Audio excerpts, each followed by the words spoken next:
Good morning बेटा, कैसे हैं आप सब लोग। ये देखिए सेट्स कर रहे हैं हम, ये इंट्रो होगा सेट का, और मोस्टली इंट्रोडक्शन भी और सारा पार्ट में जो है ना 15 से 20 मिनट में कवर करवा दूंगा। तो देखिए सेट्स क्या चीज है। सेट्स जो एक वेल डिफाइंड सेट होता है, वेल डिस्टिंग्विश्ड सेट होता है ऑब्जेक्ट का। जैसी हमारी परसेप्शन होती है उसके हिसाब से अगर हम सोचेंगे कि अगर मान लो आपको बोल दिया जाए कि आपके स्कूल में जो 4 लड़के हैं वो बहुत अच्छे हैं, तो जरूरी नहीं है कि वो लड़के बाकी दूसरों के लिए भी अच्छे हों। तो इसको हम वेल डिफाइंड सेट नहीं बोल सकते हैं। लेकिन अगर आपको किसी ने बताया कि कलेक्शन ऑफ नेचुरल नंबर, तो वो वेल डिफाइंड सेट है, सबको पता है नेचुरल नंबर 1 2 3 4 5 होते हैं, कलेक्शन ऑफ ऑल इंटीजर्स होते हैं। या आपको बोला किसी ने कि 1 से 20 तक के नेचुरल नंबर वो सबके लिए एक जैसे ही हैं, सब लोग जानते हैं। तो इसको बोलते हैं सेट, और हमेशा उसको ऐसे ब्रैकेट में ऐसे ब्रैकेट आउट करते हैं कैपिटल लेटर में, जैसे ये ए हो गया, ये बी हो गया, ये सी हो गया, ऐसे यहाँ लिखा है हमने, और इसको डिनोट करेंगे हमेशा कैपिटल लेटर से, राइट। तो ये एक सेट बन गया है वेल डिफाइंड, ठीक है। अब अगर हम बात करेंगे ये सेट के अंदर जो आपको नंबर्स दिखाई दे रहे हैं, दोज आर एलिमेंट्स, ठीक है, विच कंस्टिट्यूट द सेट, जो सेट बनाते हैं, और इनको इसे यही होते हैं, those are called elements. Set बनाते हैं, जैसे मान लो फॉर एग्जांपल आपने एक सेट लिया, राइट, ऐसे ए ऐसे ले लिया। Let A is equals to, आपने मैंने ये बताया था कि ब्रैकेट के अंदर लेने हैं 2, 4, 6, 8, ये ले लिया आपने, सेट ले लिया, ठीक है। तो ये एलिमेंट्स ही है इसके, ये 2, 4, 6, 8 दो ज्यादा एलिमेंट्स। इसमें अब ये पक्की बात होनी चाहिए कि जो भी एलिमेंट है वो सेट को बिलोंग करना चाहिए। जैसे मान लो हम लिखते हैं 4 बिलोंग्स टू सेट ए, ठीक है। अब अगर हम 10 यहाँ लिखते हैं, 10 डज नॉट बिलोंग, तो ऐसे कर दो टू ए, राइट। तो ये इसका पैटर्न होता है। अब रिप्रेजेंटेशन ऑफ सेट होती है वास्तव में ना, और रिप्रेजेंटेशन किसको बोलते हैं हम, कि इसकी दो फॉर्म्स है बेटा, एक है रोस्टर और टेबुलर मेथड भी बोलते हैं उसको, राइट। जो इस मेथड में, और एक है सेट बिल्डर फॉर्म जिसको हम न्यूमेरिकल नंबर में लिखते हैं, ठीक है। एलिमेंट को ऐसे लिस्ट आउट करना है हमने न्यूमेरिकल नंबर में, या जैसे ऐसे भी लिख सकते हैं इसको, वेरिएबल नंबर में भी लिख सकते हैं, न्यूमेरिकल नंबर में भी लिख सकते हैं, ऐसे, ठीक है। तो रोस्टर फॉर्म इसको बोलते हैं, जैसे आपने न्यूमेरिकल नंबर में 1 2 3 सो ऑन ऐसे लिखा आपने, तो ये जो है एक टेबुलर फॉर्म इसकी, इसको सेपरेट करते हैं कॉमा से हम, और इनक्लोज करते हैं इसको करली ब्रैकेट से, अंडरस्टूड। तो ये है रोस्टर फॉर्म में। इसका जो है ना, इसको ऐसे डिस्क्राइब करूंगा, ये देखिए, एक जैसे मान लो यहाँ पे लिखा हुआ है, आप ऐसे लिखो कि ए, लेट, एग्जाम्पल दे रहा हूं मैं, ए बी द सेट, इस एग्जाम्पल को ध्यान से, सेट ऑफ ऑड या इवन कुछ भी ले लो आप, ऑड पॉजिटिव इंटीजर्स, ये मैं यहां इसलिए लिख रहा हूं कि ये दोनों के लिए काम आएगा फिर, लेस देन 10, ठीक है। तो अगर आपने इसको टेबुलर या रोस्टर फॉर्म में लिखना है, तो इसको कैसे लिखेंगे, ए में कौन कौन से एलिमेंट्स आ जाएंगे फिर, ये देखो, 1 ऑड लेना ना, 3 7, सॉरी 5 7 एंड देन 9, ये तो लिखा आपने रोस्टर फॉर्म में। और जो सेट बिल्डर फॉर्म है, सेट बिल्डर फॉर्म में हम क्या करेंगे, इसको सेट बिल्डर फॉर्म भी मेथड होता है कि रिप्रेजेंटेशन का, उसको स्पेसिफाई करना है आपने कॉमन प्रॉपर्टी से उसको, और लिखना उसको अपने वेरिएबल फॉर्म में है, ऐसे कि जैसे मतलब इसी को ही अगर हम करते हैं, मान लो इसी को, तो इसको ऐसे लिखेंगे ए। अच्छा, एक बात का ध्यान दें, ये है सेट ऑफ, सेट इज पढ़ लेना इसको, सेट, ये पूरा सेट बन गया, मतलब जैसे ये इनिशियल नंबर, ये फाइनल नंबर, इसके बीच का, तो ठीक है। Set is an odd positive integer. अब यहाँ पे आपने करली ब्रैकेट लगाया है, लेस देन,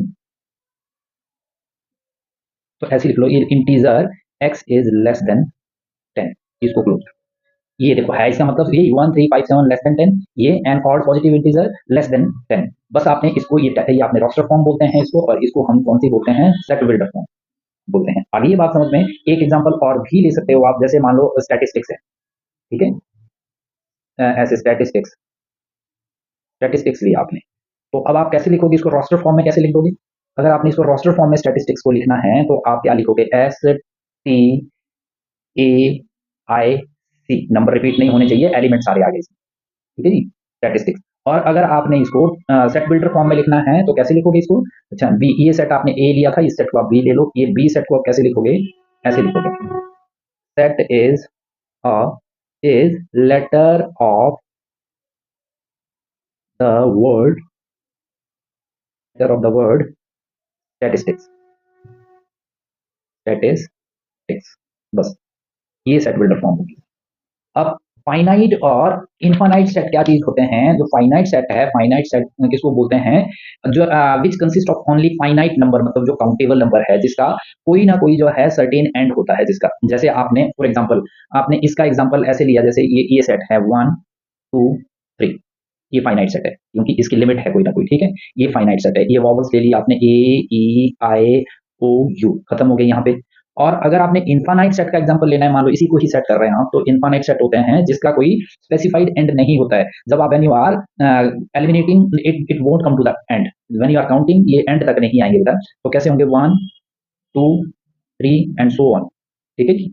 तो ये एंड तक चलते ही जाएंगे ऐसे। और जैसे मान लो आपने 2 4 6 सो ऑन ये ले लिया, ठीक है। और इसके बाद जो है, अब एक आपका ये देखिए कार्डिनल नंबर्स कौन से होते हैं? कार्डिनल नंबर जो है ना, एक सिंपल फॉर्म है, ठीक है। कार्डिनल नंबर का मतलब होता है, जैसे ए नंबर है तो उसको एन में लिख रहे हैं आप, नंबर ऑफ ऑर्डर में लिख रहे हैं, फाइनाइट सेट लिख रहे हैं उसका। जैसे मान लो फॉर एग्जांपल आपको ऐसे समझ में आएगा कि ए इज इक्वल टू 1 2 3 है, तो फिर क्या हुआ? Then N is equal to किसके बराबर हो गया? एन ए किसके बराबर हो गया? 3 के बराबर। मतलब ए में 3 एलिमेंट है, इसको कार्डिनल नंबर बोलते हैं। आगे बात समझते हैं। और एम्प्टी सेट या नल सेट या वॉइड सेट पता किसको बोलते हैं बेटा? जो खाली एक ही हो, एक ही बनता हो। जैसे आपको किसी ने पूछा कि दो क्या है, ठीक है। तो क्या दो जो है इवन नंबर है या ऑड नंबर है या प्राइम नंबर है? या इस तरीके से समझो इसको कि जो नल सेट का मतलब है कि जैसे आपको पूछा किसी ने कि आप बॉयज स्कूल में पढ़ते हैं, तो आपने बोला यस मैं बॉयज स्कूल। कितनी लड़कियां हैं आपकी क्लास में? तो वो तो नल सेट है, उसी को ही तो नल सेट बोलते हैं, ठीक है। उसी को ही हम नल सेट बोलते हैं, 5 से डिनोट करते हैं। या आपको किसी ने पूछा कि ऐसे बच्चे बताइए जो 100 से ऊपर की उम्र के हैं, पॉसिबल नहीं है स्कूल में, ठीक है। ऐसे बच्चे, ऐसे दो बच्चे बताइए अगर मान लो जिनकी उम्र का सम जो है कितना आ जाता है, 60 आ जाता है, तो ऐसे 30-30 साल के तो बच्चे नहीं होते ना, तो ये एम्प्टी सेट है। Understood? That is called empty set. इसको इस तरीके से लिख सकते हैं आप, जैसे ऐसे भी लिख सकते हैं। जैसे मतलब यहाँ आप एक एग्जांपल ऐसे लिखो आप, let A B the A B the set of all those integers whose square is 2। कोई पॉसिबल है? 1 का स्क्वायर कितना होता है? 1। 2 का स्क्वायर तो 4 आ जाता है, तो 2 तो किसी का भी स्क्वायर नहीं होता है। तो ये एक आपका वॉइड सेट है, नल सेट है, ठीक है। एक सिंगलटन सेट है। सिंगलटन सेट जैसे मान लो 0 है, 0 ही ये एक सिंगलटन सेट है, राइट। या अगर आपको कोई बोल दे कि ऐसा इवन नंबर, ऐसा इवन प्राइम नंबर ले लो जो इवन प्राइम नंबर जो ग्रेटर देन 3 हो, तो ग्रेटर देन 3 तो इवन प्राइम नंबर तो सिर्फ 2 है, 2 ही है ना इवन प्राइम नंबर, तो ऐसा कोई है ही नहीं। और तो ये सिंगलटन सेट है। ये जो ऐसा प्राइम नंबर लेना है हमने जो सॉरी लेस देन 3 हो, लेस देन 3 और वो इवन भी हो तो एक ही है, तो क्योंकि और कोई बन ही नहीं सकता जिसमें और कोई चांस ही नहीं है, that is singleton set. Understood? अब जो हमने order of a finite set, finite set का मतलब है कि जैसे 0 है ना, तो 0 एम्प्टी सेट है, ठीक है। The word of set 0 is empty set, और 1 है उसको आप सिंगलटन लिख सकते हैं, सिंगलटन सेट है वो, right. The number of distinct element in finite set A is called a order of the set A, denoted by, इसको ऑर्डर सेट को आप ऐसे डिनोट कर सकते हैं। समझ में आई बात? ठीक है जी। अच्छा, अब बहुत ही इंपॉर्टेंट ये देखो क्या है हमारा इक्वल एंड इक्विवेलेंट सेट में क्या फर्क है? इक्वल और इक्विवेलेंट सेट को सीधा एग्जांपल से समझो आप। इक्विवेलेंट सेट हो गया जैसे मान लो जिसमें एलिमेंट बराबर भी हों और एक से भी हों, भले ही चाहे तरतीब उनकी एक नहीं है। जैसे let A is equal to 1 2 3 4 and B is equal to how much? B में भी ऐसे इसको आगे पीछे करो, 2 4 1 3। अब इसमें एलिमेंट तो बराबर है ही है, और ये ठीक है आगे पीछे किए गए हैं, ठीक है। इसका ऑर्डर जो है चेंज कर दिया गया है। In that condition A equal to B. अब इक्विवेलेंट सेट में भी क्या चीज होगा? जैसे मान लो इक्विवेलेंट सेट का मतलब होता है उसमें एलिमेंट जो है वो बराबर होंगे, लेकिन जरूरी नहीं है कि सेम हो। जैसे आप ले लेते हैं A is equal to 1 3 5 7 let's say, and B is equal to how much? कुछ भी ले लो, ए बी सी डी ले लिया, एक्स वाई जेड ले लिया, या इसी के अगले नंबर ले लिया, लेकिन 4 हैं ये, लेकिन मिल बिल्कुल भी नहीं रहे हैं आपस में, तो that is called equivalent. Equivalent को आप इक्वल नहीं लिखते ऐसे और ऊपर ऐसे डाल देते हैं, ठीक है, जैसे कॉन्ग्रुएंसी में डालते हैं ना, इस तरीके से। ये भी समझ में आ गया होगा आपको होपफुली। अब देखिए ये इंटरवल्स क्या चीज होती है वो भी मैं आपको अब बताता हूँ। इंटरवल में देखिए एक फाइनाइट इंटरवल है। फाइनाइट इंटरवल में देखो जैसे ये चीज है, ओपन इंटरवल का क्या मतलब होता है? जिसमें ए और बी को आपने एक्सक्लूड करना है, नहीं लेना है बीच में, ठीक है, मान लो जैसे इस लाइन पे हम ऐसे समझो इसको, इस लाइन पे हम 2 और 3 2 एलिमेंट हैं एक सेट के अंदर। तो सेट किसको बिलोंग कर रहा है, ये देखिए, तो set belongs to real number. Real number में सब आते हैं भाई, ये बात ध्यान रखिए, integer, natural number, rational, irrational, सब आते हैं, तो उससे बिलोंग कर रहा है सेट। लेकिन इसमें है क्या, ए और बी। अगर इसमें ए और बी दिया हुआ है तो इसका मतलब ए और बी इंक्लूड नहीं है इसमें, ये इंक्लूड नहीं है। जबकि अगर हम क्लोज इंटरवल की बात करेंगे, ठीक है, ये फाइनाइट इंटरवल हो गया, ठीक है, अगर हम क्लोज इंटरवल की बात करेंगे तो क्या होगा, उसमें ए और बी इंक्लूड हो जाएगा। ठीक है, तो बस सिर्फ क्या हो जाएगा, सेट ऐसे ही रहेगा, ए इज इक्वल टू 2 एंड 3, ऐसे ही रहेगा।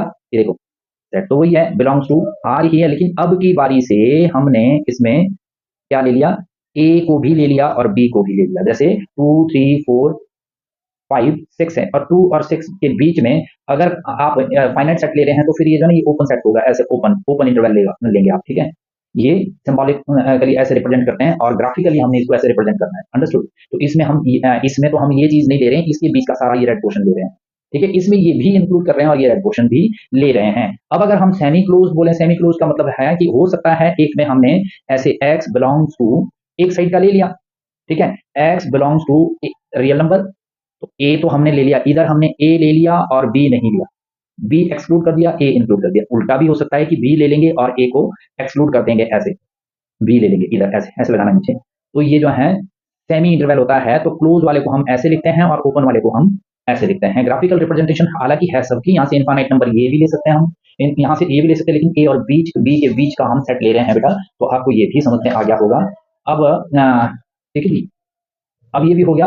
अच्छा, इनफाइनाइट इंटरवल की हम बात जो कर रहे हैं वो मैंने आपको पहले ही बता दिया है कि जिसमें बिल्कुल कोई वो नहीं होगा। इनफाइनाइट इंटरवल में जो है आपको इसमें कुछ रिप्रेजेंटेशन आपको देनी पड़ेगी, लेकिन इनफाइनाइट इंटरवल का मतलब होता है उसमें चलते ही जाएंगे। बस सिर्फ क्या होगा, एक साइड को जैसे अगर आपका जैसे इनफाइनाइट इंटरवल में जैसे ए जो है वो बिलोंग तो करेगा किसको, रियल नंबर को। ठीक है, the set of all real number of x, अगर एक्स इज ग्रेटर देन ए है तो हम ऐसे लिखेंगे, ए से सारे इन्फिनिटी तक ग्रेटर देन ए है ना, ये पहला रिप्रेजेंटेशन इसका हो गया।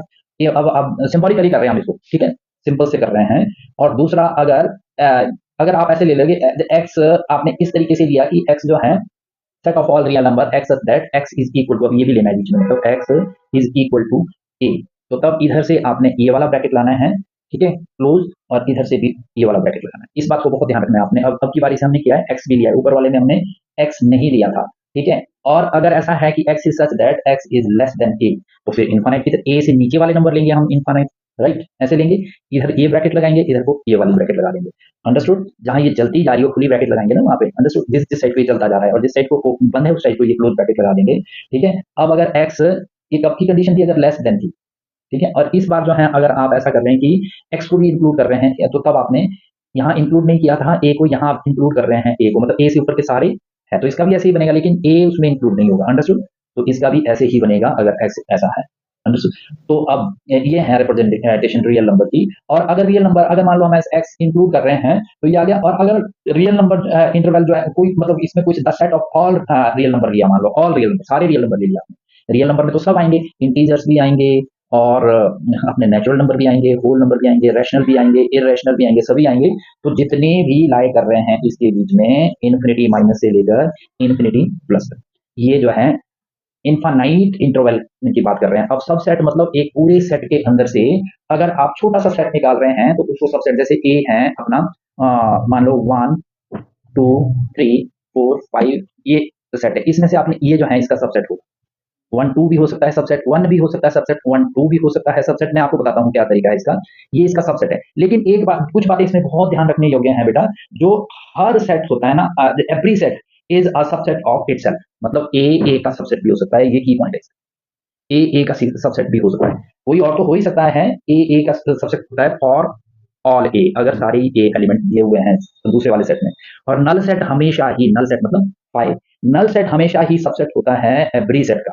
नल सेट ऑलवेज सबसेट होता है एवरी सबसेट का, ठीक है, फॉर ऑल ए। ये बात तो समझ में आ गई होगी आपको, ठीक है। बाकी अगर इसमें से आपने सेट्स निकालने, वो भी मैं बता रहा हूँ आपको पावर सेट में कैसे निकालने हैं, तो ये आपको अच्छे से समझ में आ गया। अब आ गया कंपेरेबल सेट। कंपेरेबल सेट का मतलब होता है कि ए अगर सबसेट है बी का, तो B must be subset of, और बी भी सबसेट है ए का, तो इसका मतलब ये पक्का ही होगा कि ए इज इक्वल टू बी है। ये इसका सबसेट, ये इसका, क्योंकि सारे एलिमेंट्स भी सबसेट में ही काउंट करते हैं हम। और प्रॉपर सेट क्या होता है? प्रॉपर सेट होता है मतलब कि वास्तव में ही इसके, जैसे ये मैंने बताया था, ये वाला कि 1 2 3 इसमें से इसका ही सेट है, प्रॉपर सेट उसी को ही बोलते हैं। अंडरस्टूड? कि ए जो है, A is subset of B, जरूरी नहीं कि ए इक्वल्स टू बी ही हो, उसको प्रॉपर सेट बोलते हैं। पावर सेट को देखिए आप, पावर सेट का बहुत ही अच्छा एग्जांपल है, जैसे लेट ए, अब ये ऊपर वाली बात भी आपको क्लियर हो जाएगी। ए में अगर आपने लिए हैं ए बी सी, ये लिए हैं, तो पी ए कितना होगा फिर पावर सेट, मतलब कि इसमें आई तो मैंने बोला था सबका सेट सबसेट होता है, ए भी होगा, बी भी होगा, सी भी होगा। ये चैप्टर इतना इजी है कि जैसे आपने इंट्रोडक्शन ध्यान से समझ लिया है तो वैसे भी ऑलमोस्ट सारा चैप्टर हो ही गया, तो आपको हो ही जाएगा, पर मैं करवाऊंगा भी वन बाई वन। तो ये देखो बी और सी हो गया, ये भी, और ए कॉमा सी, और फिर ए बी सी, तो है ये ए बी सी, सारे आ गए इसमें, एक बार ये, एक बार ये, एक बार ये, एक बार दोनों, एक बार दोनों, एक बार फिर तीनों ही, उसको बोलते हैं हम क्या? Power of set. अंडरस्टूड? जिसमें से सब सेट्स बहुत सारे निकल सकते हैं। और यूनिवर्सल सेट बेटा क्या चीज होता है? यूनिवर्सल सेट होता है जैसे रियल नंबर है, रियल नंबर में मैंने बताया कि सब कुछ आता है, इंटीजर आता है, नेचुरल नंबर आता है, सब कुछ आता है ना, ठीक है? तो अब इस ये रियल नंबर जो है वो फिर यूनिवर्सल सेट हो सकता है। किसका? इंटीजर के, इंटीजर इसका सबसेट निकल सकता है, इसका सबसेट रियल नंबर निकल सकता है, रैशनल नंबर निकल सकता है, इरेशनल नंबर निकल सकता है। रियल नंबर में क्योंकि सब कुछ जिसमें सारे समा जाए उसको हम यूनिवर्सल सेट बोलते हैं, और यू से डिनोट करते हैं। जैसे मान लो 1 2 3 टिल 10 है, तो ये यूनिवर्सल सेट है। अब इसमें से मान लो एक सेट आपने ये निकाला है, एक सेट आपने 1 10 का निकाला है, और एक सेट 1 to 9 निकाल दिया आपने ऐसे, ठीक है, 1 to 9। तो ये एलिमेंट इसमें, इसके एलिमेंट इसमें भी, इसके एलिमेंट इसमें भी, इसके एलिमेंट इसमें भी पाए जाते हैं, तो this will be the universal set. You got it? आपको समझ में आया? अब देखो जी, यूलर वेन डायग्राम में सबसे पहली बात जो आपने ध्यान देनी है बेटा वो है, ये कंप्लीट चैप्टर का जो है रिवीजन भी समझ लो। ये अगर हम किसी भी चीज को रेक्टेंगुलर फॉर्म में ले रहे हैं या क्वाड्रिलेटरल फॉर्म में ले रहे हैं तो उसको हम हमेशा यूनिवर्सल सेट बोलते हैं, ठीक है? वो उसका, सॉरी, उसके वेन डायग्राम में ये वाला हमारा यूनिवर्सल सेट है, ये पूरा यूनिवर्सल सेट है। अंडरस्टूड? तो अब अगर आपने इसको और जो अंदर है इसमें, अंदर वाले ये वाले, जैसे ये सिंबॉलिक रिप्रेजेंटेशन, तो इसका मतलब जैसे ये इसको हमने ए लिख लिया, ये ए अंदर नजर आ रहा है कुछ छोटा सा, तो यहाँ पे क्या लिख सकते हैं आप? ए इज सबसेट ऑफ बी, ठीक है? A is subset of B, यहाँ तो, और ये तो यूनिवर्सल सेट का तो ये सबसेट है, ये यूनिवर्सल सेट के तो ये दोनों ही सबसेट है।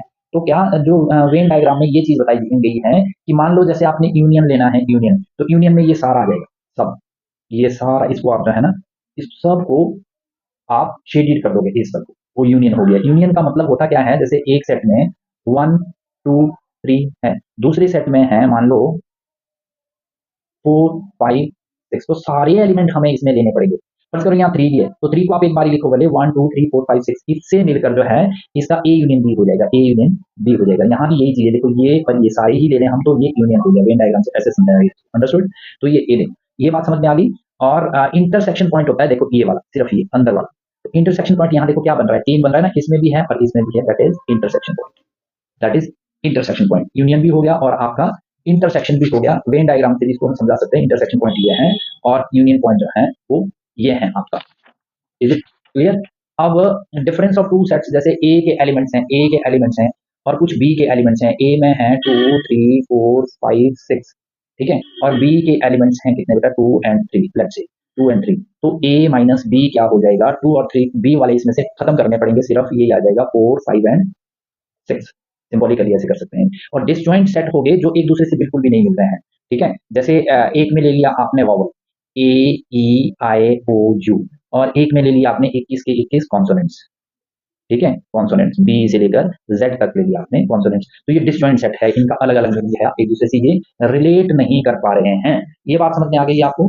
होपफुली आपको ये सब कुछ समझ में आ गया होगा, डिसजॉइंट भी। और जो कॉम्प्लीमेंट ऑफ अ सेट का मतलब होता है, जैसे एग्जांपल से बताऊं मैं, जैसे यूनिवर्सल सेट है आपके पास, मान लो जैसे ये है 1 2 3 और 9 10 ऐसे कुछ है, राइट? तो आपने कैसे करना है इसको? ए में जैसे है A is equal to, even number ले लिया 2 4 6 8 एंड 10, राइट? ये ले लिया। और अब जो ए रिपोज कौन से होते हैं, मान लो जो इसमें इवन नंबर में नहीं आ रहे हैं, तो वो कौन से हो गए? 1 3 5 7 9। तो अब देखो यहाँ पे x बिलोंग, चलिए सिमेट्रिक बात, यहाँ x बिलोंग्स टू दिस, तो ये एक दूसरे के, because x does not belong to A, ठीक है, ये रिपोज से क्योंकि इससे। अब अगर ऐसे लिखेंगे हम x belongs to A C, अगर x is the element of A, तो दोनों ही कंडीशन को जो सेटिस्फाइड करे उसको कॉम्प्लीमेंट ऑफ सेट बोलते हैं बेटा हम, ठीक है। और सिमेट्रिक सेट होता है जैसे ए में से जो बी जब आपने सब्ट्रैक्ट किए, अगर वो बी में से ए सब्ट्रैक्शन के बराबर आ जाएंगे तो उसको सिमेट्रिक सेट बोलते हैं। इसको ऐसे करो जैसे ए बी ऐसे लिख दिया आपने, इसका मतलब जो सेट है वो किसको बिलोंग कर रहा है, x बिलोंग्स टू ए, ठीक है, and x does not belong to B. तो फिर यहाँ सेट में क्या होगा, x बिलोंग्स टू बी, फिर x does not belong to A. अगर a को बिलोंग कर रहा है, b को नहीं कर रहा है, तो फिर b को जो बिलोंग कर रहा होगा वो a को भी नहीं बिलोंग करेगा। तो ये था एक शॉर्टकट इसका। Thank you so much, hopefully आपको समझ में आ गया होगा। अब ये चैप्टर में डिटेल में करवाऊंगा और इसमें शॉर्ट्स भी आपको मिलेंगे। कमेंट बॉक्स में बताएं आपको कैसा लगा, और अगर कोई डाउट हो तो वो भी आप लिख सकते हैं। Thank you.